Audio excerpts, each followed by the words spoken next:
જય જિનેન્દ્ર. જય જિનેન્દ્ર. જય શ્રી રામ.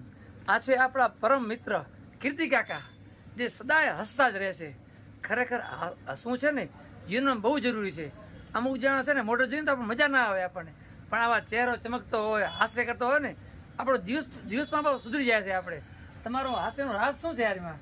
એક જ રહસ્યનો એ છે કે જિંદગીમાં હસો ને હસાવો. જો આવો ને હસતા રહેશો ને તો જીવન તંદુરસ્તી બન્યું રહેશે, અને જિંદગીની અંદર કોઈ દિવસ તમને છે ને નળી છે ને નળી બ્લોક નહીં થાય. તમે જ્યારે અને હાસ્ય કરવા માટે છે ને ક્લાસ કરાવવા પડે છે.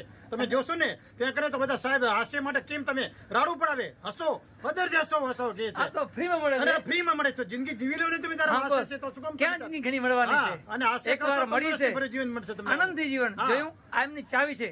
તો આપણે પણ એમને જે કીધું ને એમને ગુરુ માની અને કાયમ હસીએ આપણે, કારણ કે હસવું છે ને હસ્યાનું ઘર વસે.